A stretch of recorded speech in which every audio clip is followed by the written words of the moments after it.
Ito na naman ang mainit na balita mula sa mundo ng politika. Isang napakainit na balita ang yumanig sa mundo ng politika ngayong araw.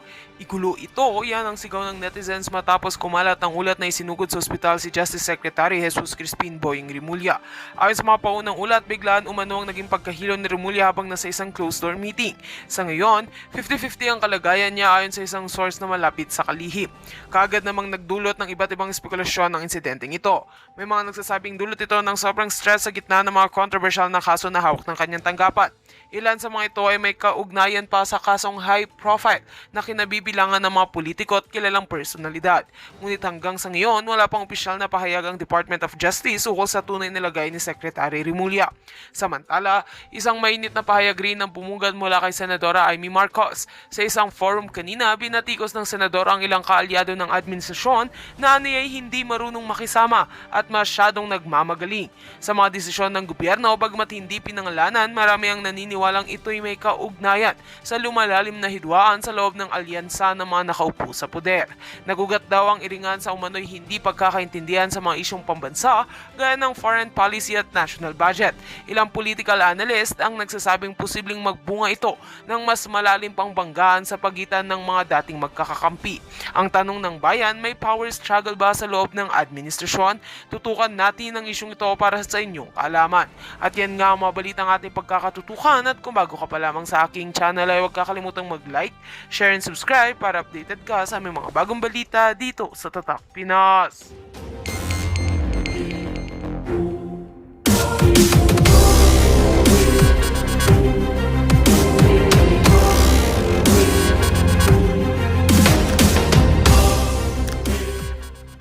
Pangunahing issue natin, no? Simple lang, kung ikaw ay Katoliko, Kristiyano, Muslim, lahat naman tayo ay tumututol sa paggamit ng bisyo, no? Yung pinagbabawal na gamot.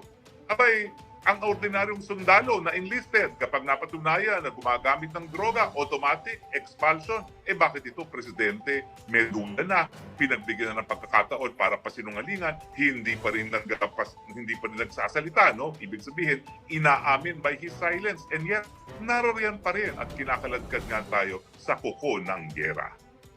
Yes, totoo po yan mga kababayan, dahil as early as 12 noon, Philippine time ay talagang naka-receive na tayo ng mga impormasyon na talagang nag-deploy ng mas maraming police.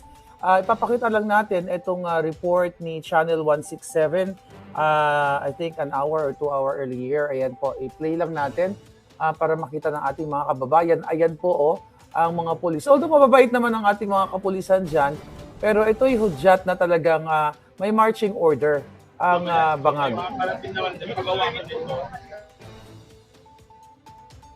Well, isi-share ko na rin sa iyo yung nakuha ko namang intelligence, no? Ang sabi daw ng mga pulis, damihan ninyo para hindi kami pagalitan dahil wala naman kami magagawa kung napakadaming tao dyan sa EDSA, no? Kaya mga kababayan, kung naniniwala kayo na panahon na para magkaroon ng presidente na nasa tamang pag-iisip, punta na po tayo ng EDSA, wala po tayong trabaho ngayon at araw pa ni Gat Jose Rizal. Igalang po natin ang memorya ni Gat Jose Rizal sa pamamagitan ng pagpunta sa EDSA, at yan po ang ating, kumbaga, akto na kabayanihan para sa araw nito, na kung saan binibigyan natin ng importansya ang naging buhay ni Gat Andres Bonifacio. So, Marlica, nape-play mo pa ba si Live 92930? Mukhang naghang tayo. Mukhang naghang. Titingnan natin kung tayo po ay naghang.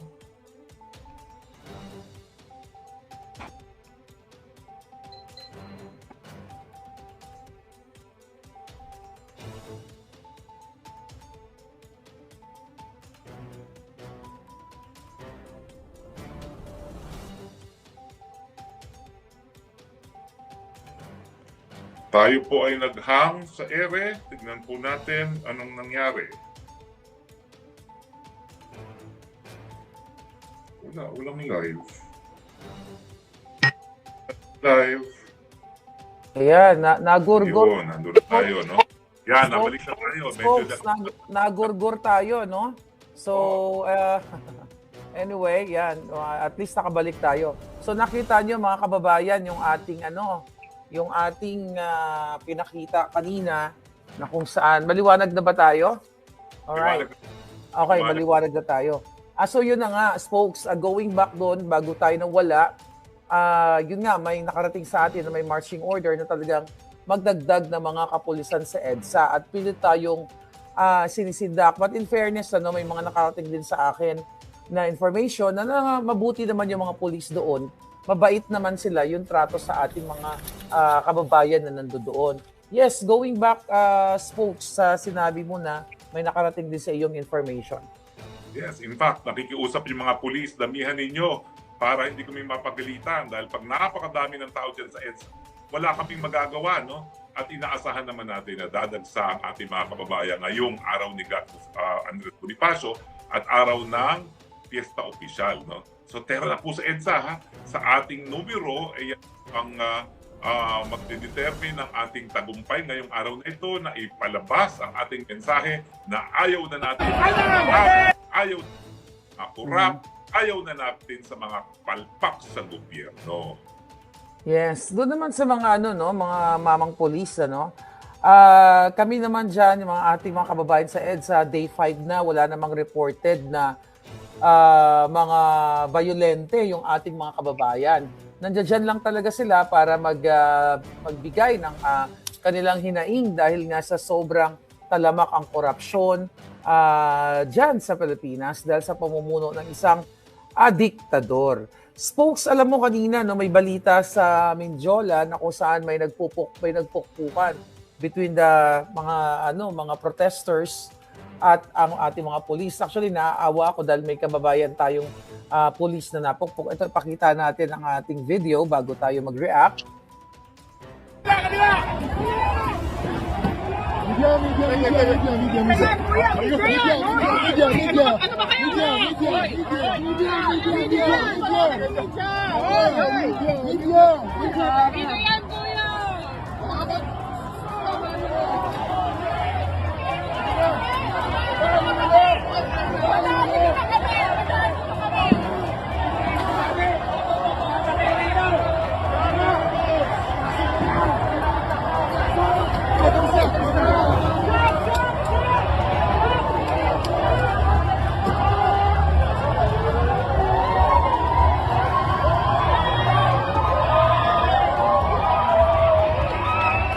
Ayan. So, alam mo, spokes, nung napanood ko yan, nalulungkot ako, Meron doon na, yun nga, yung police, meron pang angulo dyan na pinupukpuk yung pinapalo ng mga ralisa yung ating kawawang police. Ako nalulungkot ako kasi hindi naman natin kailangan maging violente o magsakitan bawat isa. Sana yung mga pupunta po sa EDSA mamaya at yung mga nandyan na, iwasan talaga nating maging violente kasi hindi yan yung misyon ng mga nasa EDSA, kundi peaceful movement para idinig o dinggin ang ating mga hinaing. Spokes? Oo. Linawin lang natin na tatlo ngayon ang pagpupuli. Yang sa Mindon, yan po, kakampi ni Castro, no? Pagbanti naman natin, kinukutsat silang lahat dahil sila yung mga mamamayang Pilipino rin, hindi sa kanilang mga karapatan. Siyempre, dahil kakampi sila ni Franz Castro, alam na natin kung anong gusto nila mangyari. Talagang gusto nila magkakato. Kaya sila na mismo gagawa ng gulo, no? Kaya nagkakaroon ng pukpukan dyan. Yan po ang tatak komunista incorporated ni Franz Castro, no? Pero meron din tayong mga kasama ngayon dyan sa Pusog, narariyan po, mapayapa na nagtipon dyan naman sa Liwasang Bonifacio, no? At inaasahan natin matapos ang maikling programa, pupunta rin yung mga taga-Maisog dito. Pero tayong mga narong mamamayan, nandito tayo sa EDSA dahil alam naman natin ang kasaysayan ng EDSA, no? Dito sa EDSA, hinatulan ng pagsisipa sa pwesto ang mga pangulo na hindi na gumagalaw sa ayon sa pangnasyonal na interes ng bansang Pilipino. Sinimulan natin kay Marcos Sr., nagkaroon ng pagpapaalis din kay Estrada at ngayon mukhang mapapaalis na rin ang Marcos Jr. Yes. I hope talagang kumilos ng taong bayan kasi talagang kinikitil na yung kalayaan natin. Yun na nga, even yung mga mainstream media, hindi na nila nauulat ng tama kung ano yung nangyayari sa atin. At particularly dyan sa EDSA dahil ang inuulat nila yung paninira. I mean, Oo, na ano na naman tayo.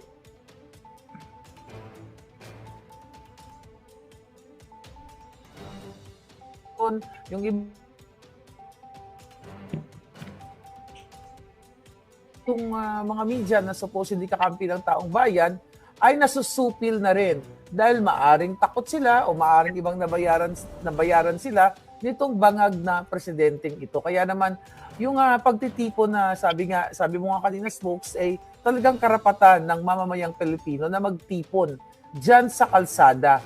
Pero ngayon ay pinipigilan at nagde-deploy ng maraming kapulisan at ito'y order ng Malacanang. Pero alam mo, miski inorderan ng kapulisan na pumunta sa EDSA, dahil palibasa, ordinarong mamamayan din yung mga pulis na yan at sila mismo hindi na masitmura nangyari, sila nang nakikiusap. Pwede ba ho, damihan ninyong iyong hanay para hindi namin kayo mapigilan, no?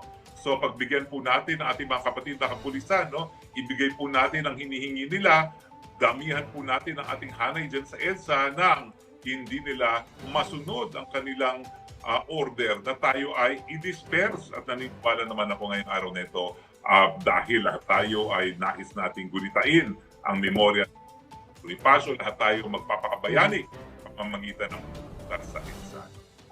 Ayun na nga kasi isa nga yung layunin natin diyan kung bakit tayo nagtitipon.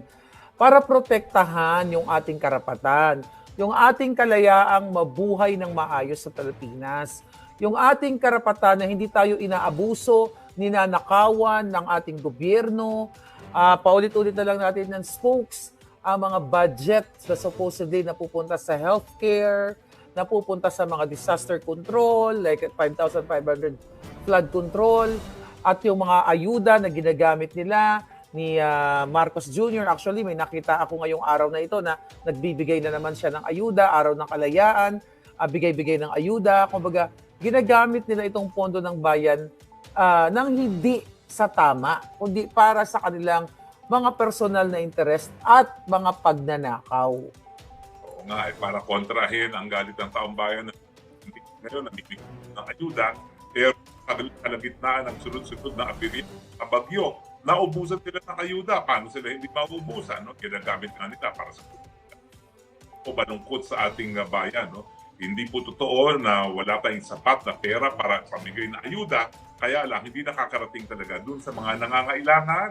Maalala nga natin, 1.2 billion isang araw pinamigay sa Davao para lang masira ang mga Duterte. Kaya tuloy, nung dumating ang mga sunod-sunod na bagyo, wala lang maibigay na ayuda. No? Yan na naman ang ginagawa ngayon.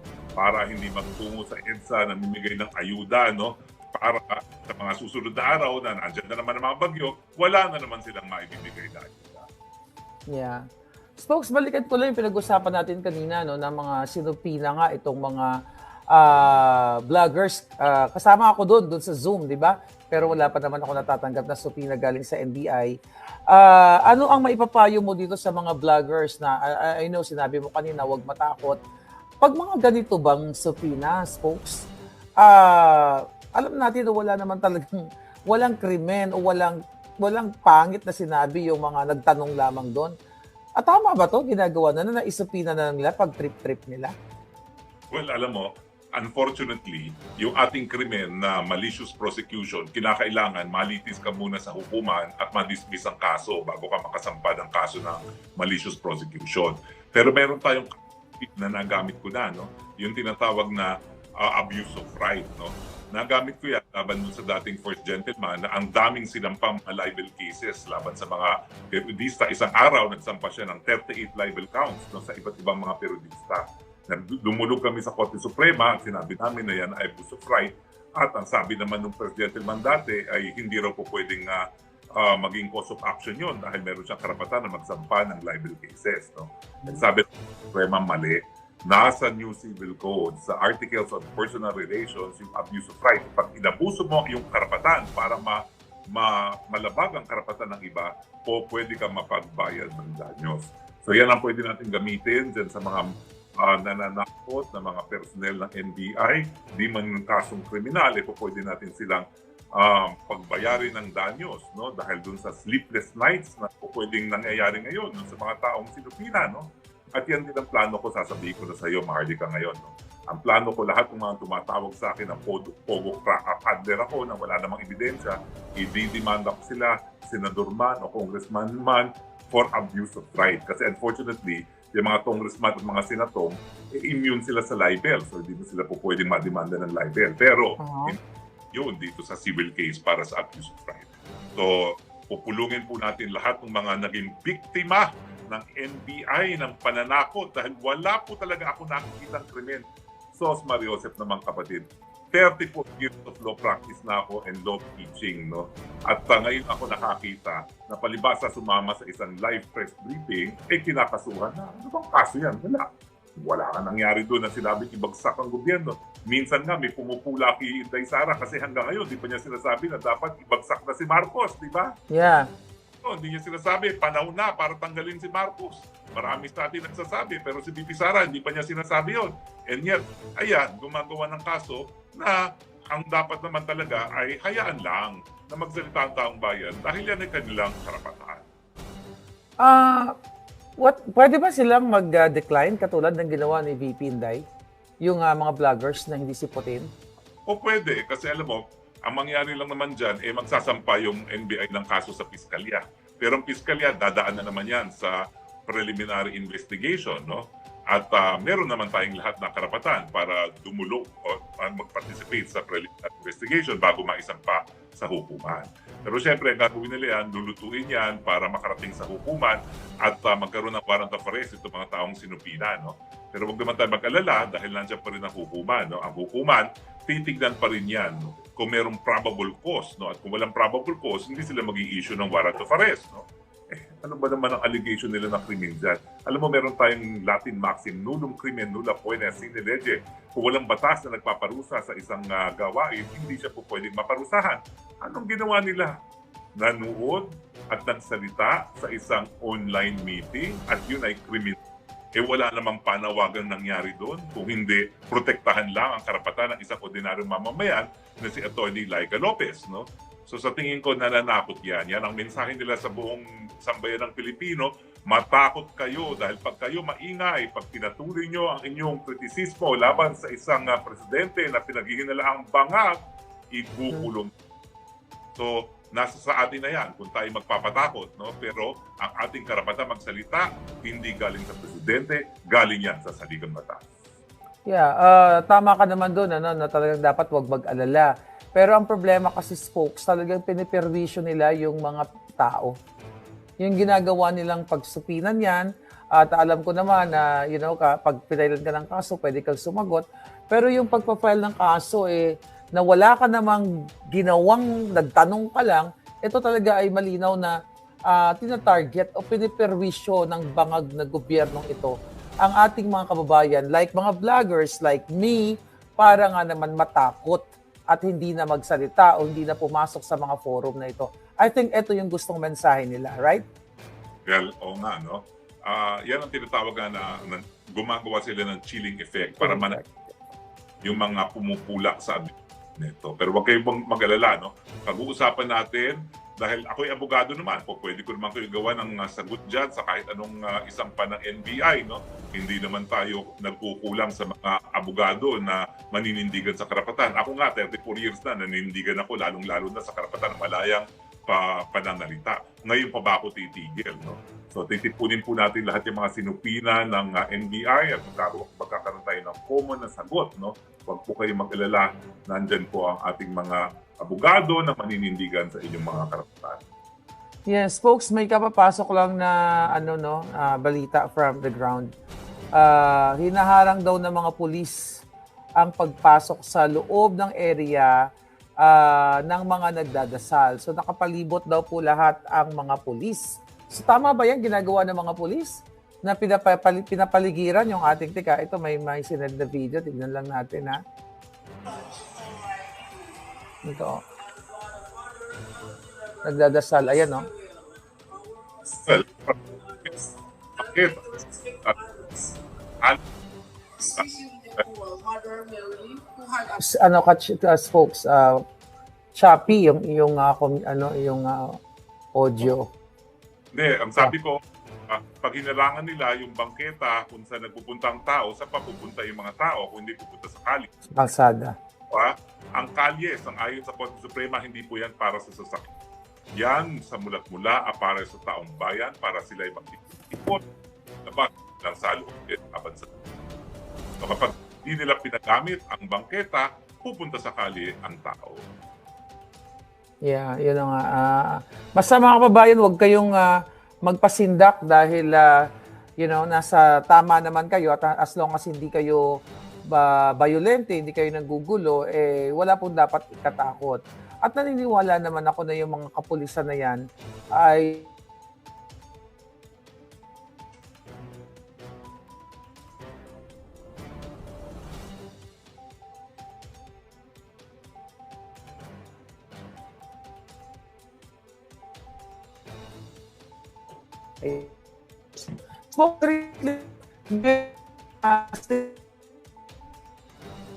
Choppy ka, kapatid na Maharlika, no? Choppy ka ngayon.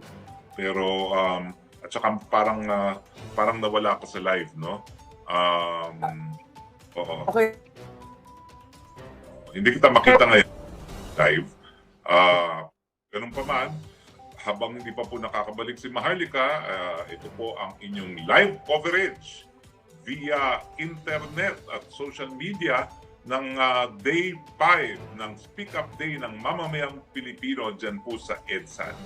2 minutos bago po mag alas 5, inaasahan po natin ang pagdansa ng tao ngayong piyesta opisyal kung saan tayo po ay binabalikan natin ang memorya ng GAT Andres Bonifacio, ang bayani na galing sa hanay ng mahihirap, no? At alam nyo, napakadaming debate dati kung sino talaga dapat maging national hero, kung si Jose Rizal ba o itong si GAT Andres Bonifacio. Pero ako naniniwala nga, no, na pinili ng mga Amerikano na maging national hero, bagaman siya talaga ay isang bayani Folks, rin. ayan, nawawala tayo, no? Wala. Pero Yeah, okay na. Sige, go ahead. Yeah, okay. lang is, yung mga Amerikano, pinili nga siguro si Jose Rizal para maging national hero kasi ayaw nila yung mga umaangklas, no? Ayaw nila yung mga revolusyonaryo. Ang gusto lang nila yung mga matatalino, nagsusulat ng mga para sa demokrasya, payag na barilin, pero balik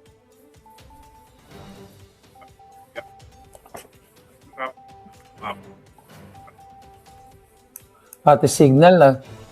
naghimagsik laban sa mga makakaping mga Espanyol. Ngayon po, wala na tayong mga dayuhan na nakaapi. Mga kapwa Pilipino na po na naninitihan sa mga dayuhan ang siyang naghaharing uri ngayon. Dahil gusto nilang protektahan ang nakaw nila sa taong bayan, nakipagkunsyabahan sa dayuhan para makihalubilo sa isang gera na wala namang kinalaman dahil lamang gusto nilang magbalik. Yung ilap na Shopee, si Spokes. Anyways, folks, yun nga, balikan ko lang kanina, no, yung mensahe. Merong mensahe na nirelease itong si Enrile na Chief Presidential Legal Counsel, pero I don't know kung talagang nagka-function siya, no, as a legal counsel ni Bangag. Ang sabi niya, Spokes, panawagan niya sa bayan, sabi niya, we have to keep our heads and our equanimity for the sake of our country's peace and order, so that we can move on as one people in one country under God. Let us, in the meantime, sublimate our individual personal desires, interest, and disgust for the common good of our people, so that the safety and progress of our country will not be jeopardized. The world is not stable at the moment. It is turbulent. Let us not add to it our divisiveness. Sa tingin mo, para kanino to? Para kay Bangag? Again, dahil ang problema naman lahat ang punot dulo ng ating mga problema ay dahil bangag ang ating presidente. No? At syempre, nandun na yun na nagpabudol tayo. At kami naman talaga ay lahat naman tayo no, ay hindi lang humihingi ng patawad dahil tayo nagpabudol sa isang bangag. No? Kung hindi tayo ay nagsisisi na at ngayon nga ay pinaninindigan ng ating karapatan. Karapatan nating taong bayan na magsisante na nakaupong presidente pag hindi na gumaganap sa kanyang katungkulan. 2 beses na po natin nagawa yan at yan po ay nasa loob na. Nakaukit na po yan sa saligang batas. Meron tayong karapatan na mag-people power laban walang sitik mga presidente. Yes, kaya naman talagang tuloy-tuloy ang ating pagmomonitor. I hope may makapasok na volunteer natin dyan sa EDSA. Pero yun na nga, ang mga nakakarating sa ating information, patuloy naman na dumarating yung mga tao. Pero yun nga lang ay sinaharang. At I hope, saan pwedeng pumesto dyan, folks? Kapag hinarang nila ang mga tao, ano ang pwede nating gawin? Well, kung haharangan nila yung lugar na hindi nakakaabala sa traffic, saan pa pupunta ang tao kundi sa kalye? Yun na nga no? Since time immemorial, our roads are held in trust for the people to assemble for peaceful redress of grievances. No? So, mula nung panahon pa ng mga ninuno natin, ng mga kalye, ay para sa taong bayan, para sila tumpon at ilabas ang kanilang saloobin laban sa gobyerno. No? So mas mabuti pa, payagan nyo na dahil nasa private road naman yung speak out natin nung 4 na araw na nakalipas na. Bakit pa nila pipigilan? Hindi nyo po mapipigilan ang dami ng tao na nais nang manindigan. Tapos na po yan.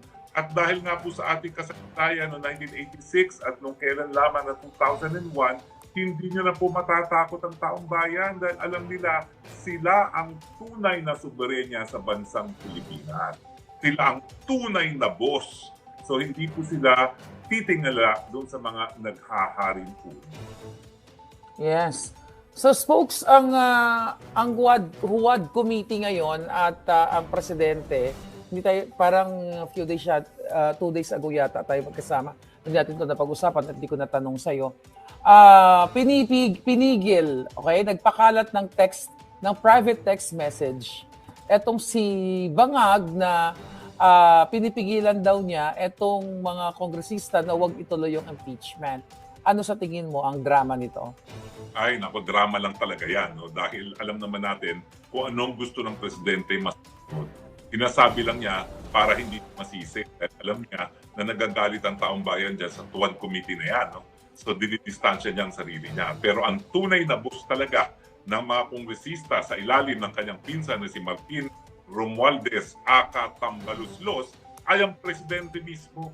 Siya'y umiiwas lang sa pula na akala naman niya magpapaloko tayo. No? Ang pasimuno ng lahat, kayo po, Mr. Bangag, President. At hindi po magpapadin lang sa inyo kahit anong sabihin ninyo. Ang tanging magkukumbinsi sa amin na wala kayong kinalaman dyan, kung tatanggalin nyo bilang speaker